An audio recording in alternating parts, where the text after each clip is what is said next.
folks, Kathy Williams-DeVries here, bringing you a new series of videos on the Altissimo register. I've already done a page on my website about improving your Altissimo.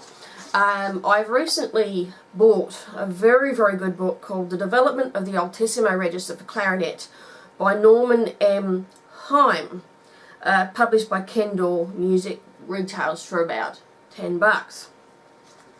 But what I'm going to do is I'm going to work through this book with you over, quite a few videos. I sort of won't overload you too much, but it goes right up to a top C, and I'll be showing you various fingerings as well. Now, the main thing with the higher Altissimo notes is very much pitching, because you may have noticed that in your own practice that if you're not careful, the note that you want to play actually comes out in the next harmonic. Something like an E can change into an A. And if you're really unlucky, it's not going to come out. And that's all to do with the particular physical aspects of the clarinet as well. So, the first page of the book is just a lot of reading for you, which is quite interesting. So I'm going to start with smaller intervals in the Altissimo register, seconds and thirds. So what these exercises are doing is having you cross the upper break, because the main break is between an A and a B, and that's where you change overtones from. Now the second break is between the upper clarion and the Altissimo. And then there's a fourth break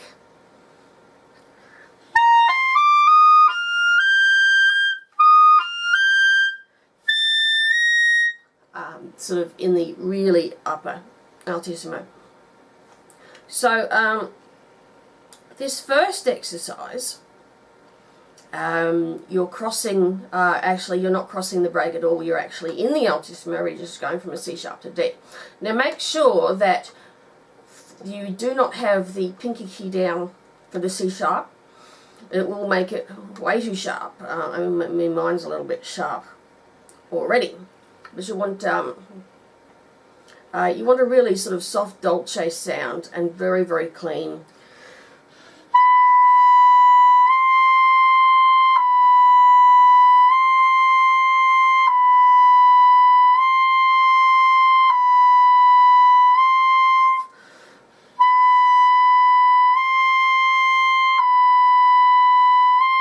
Now, I don't recommend that you practice it at full speed at the beginning. Just get an idea of where each note sits. And actually, it's even better if you use a tuner. So,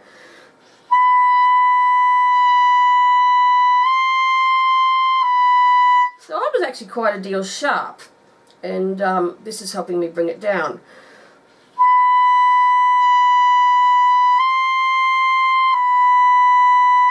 You don't want to bite too much either, that'll make it really, really sharp. Now, this second exercise does bring us over that break between the B and the C sharp.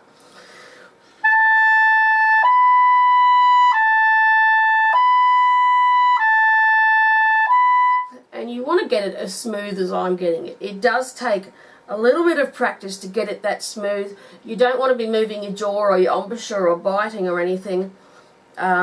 Think down if anything, because you don't want the C sharp to sound a G.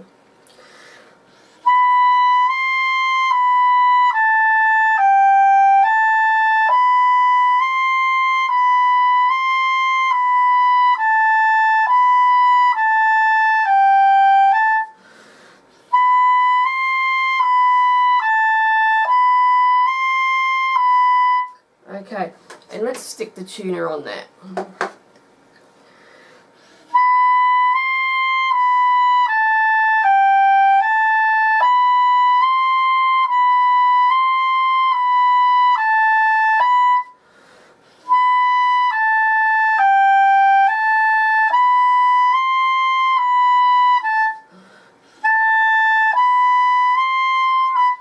Excuse me.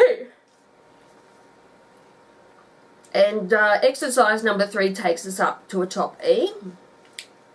Again, you want that smoothness between the B and C sharp.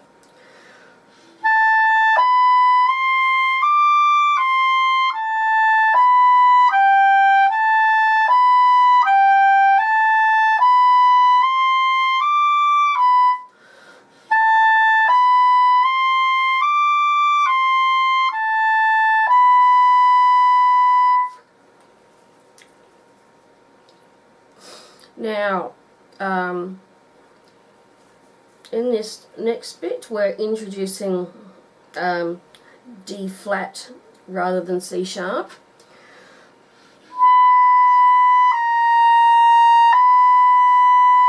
And you want that really, really smooth. Think Pines of Rome.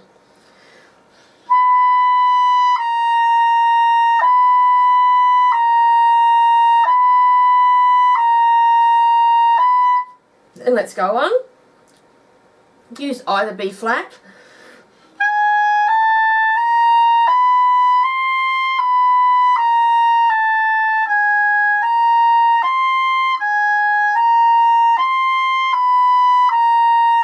So you really want it smooth. So there's only one B flat you can use there.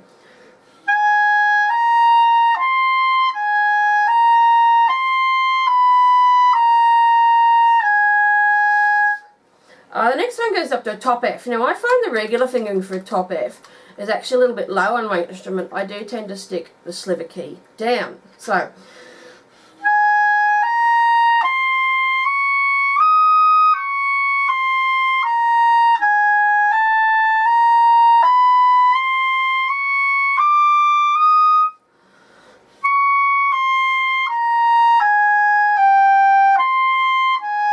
and at the end there, you can use the long B flat.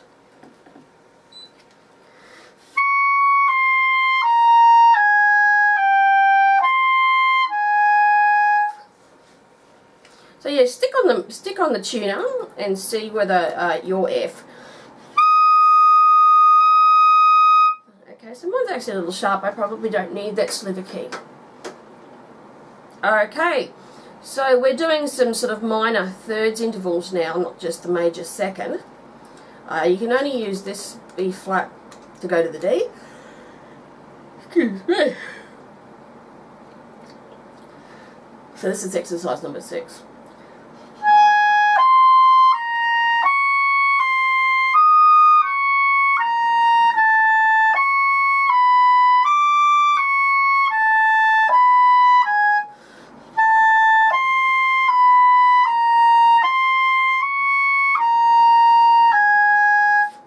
So yeah, really smooth, especially when you're doing sort of D sharps to C sharps.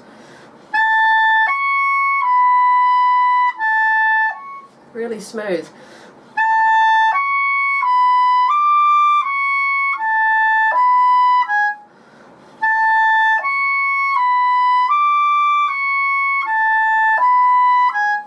So the entire exercise.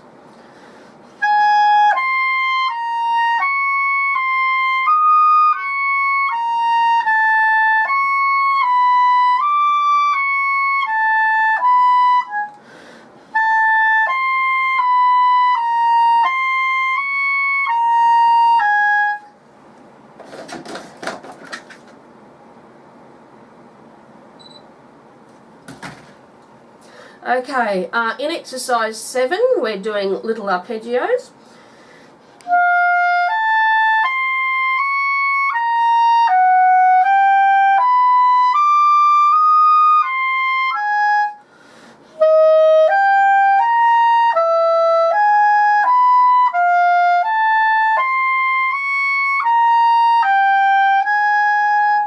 So that's quite a good little exercise. In the next one, we're going up to a top F sharp. This F sharp is quite flat. You would need to put the sliver key on. There's a couple of different F sharps. So you've got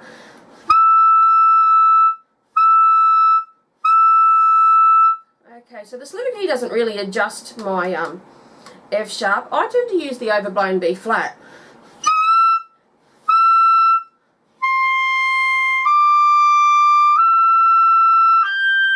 And you see that you really have to work to get back down to that E.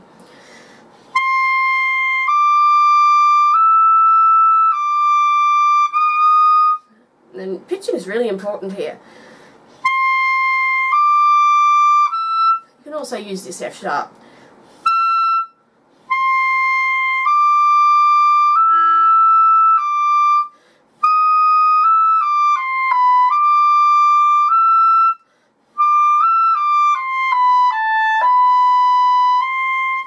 So, and then, so you have it. Now, in the next exercise, there is a trick fingering you can use for the F sharp.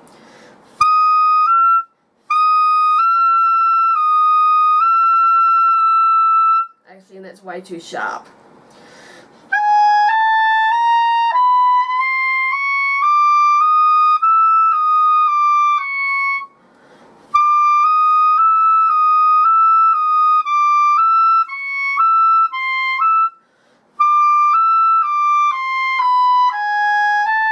So I would actually use the overblown B flat.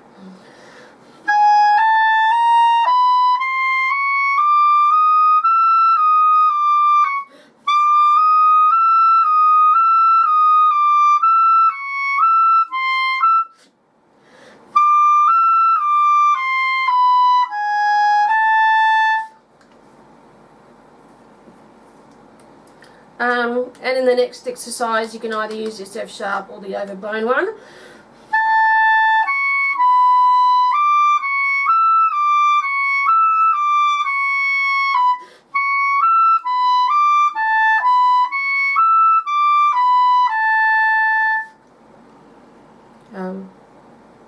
Now we come to a really long one. This is an interesting little exercise.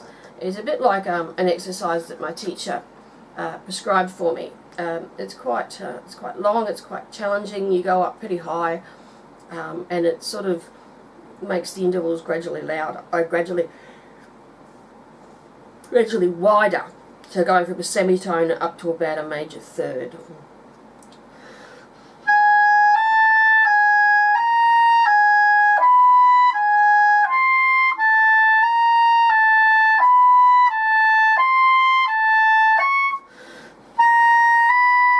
You can use a trick fingering for the C,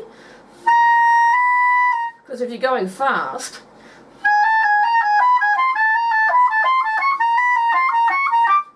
you might want to use that trick fingering otherwise.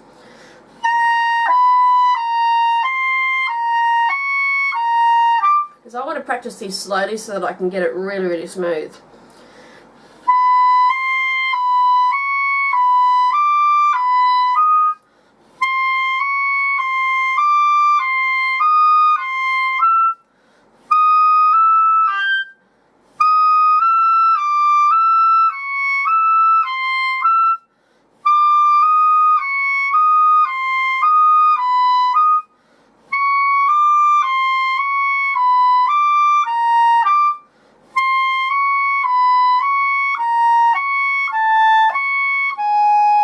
And once again, you can use that long fingering.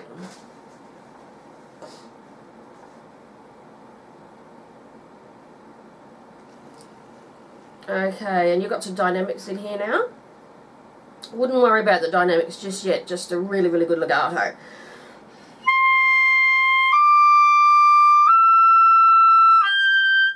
And you see the importance there of pitching correctly.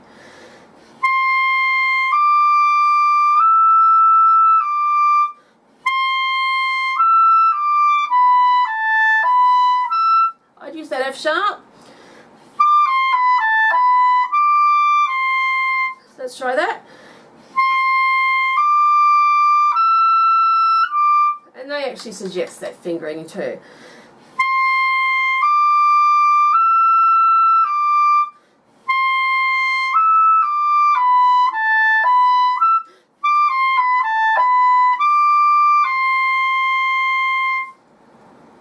Now we're going up to a top G. I'll show you a few different fingerings for the top G. When I'm coming for an F, I prefer to leave the F down and put the 2 fingers down. Although that is going into the next register. You might find that could be an option. But that's the only option you've got really. Or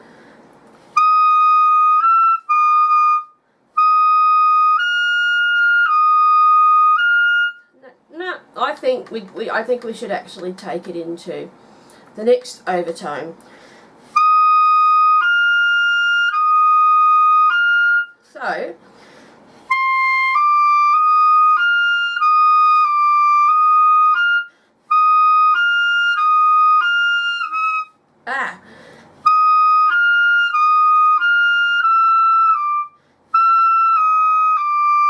another fingering for a top F is actually just an overblown D without the register key on.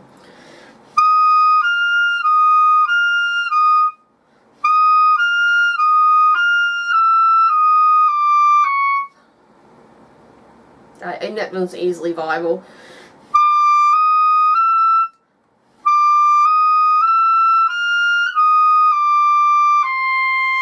So that takes a lot of control. And then in the next one, 14.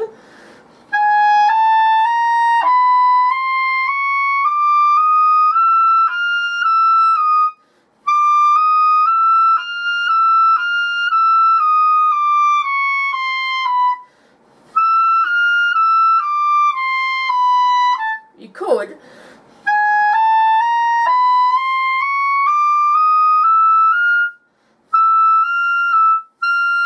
although that's a bit flat. That's quite flat.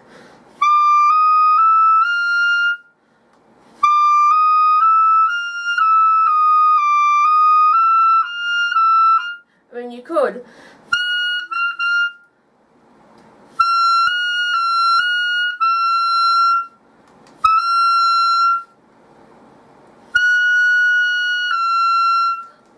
there's lots of different fingerings you can use.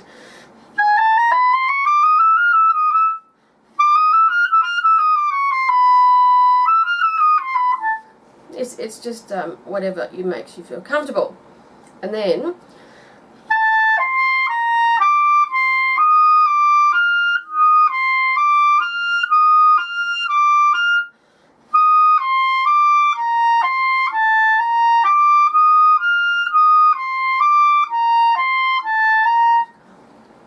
I still find the regular fingerings are the best unless you're going really, really fast in something like Daphnis and Chloe. And in the next we're in thirds.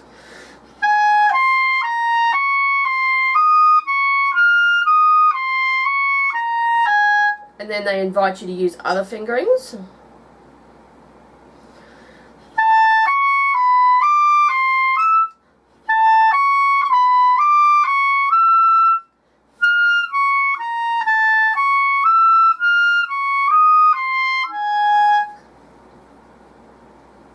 So yeah, it's whatever you want. Now we're going to slightly larger intervals. Again, choose your G.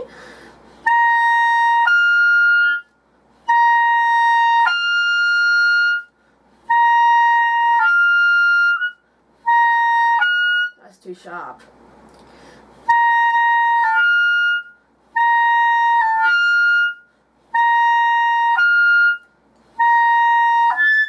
Oops. So it's whatever makes you feel comfortable. Going up to a top G sharp, I prefer this fingering, although this fingering or this fingering works quite as well.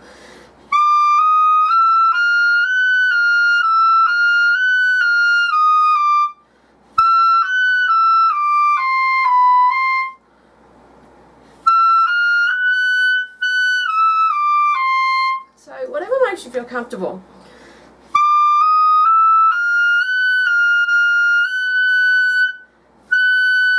So yeah, mine's still quite sharp, but I don't mind this fingering.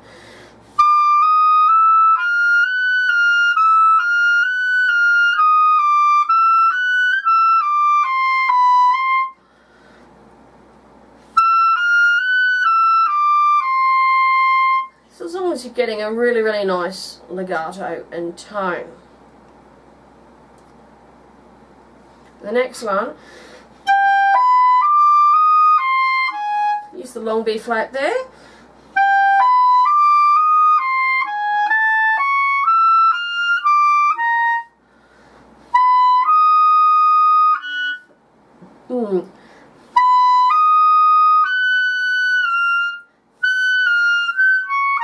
That's a tough one.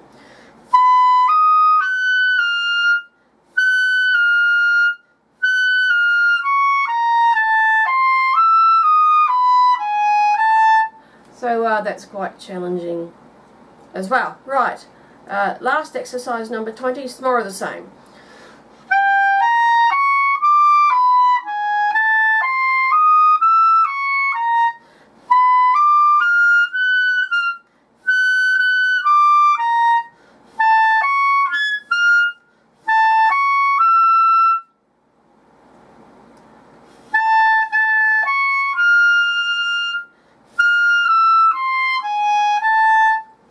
That's quite a difficult little one.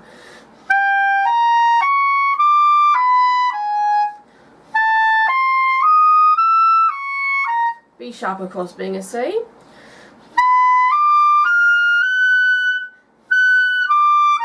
And really pitch down for that.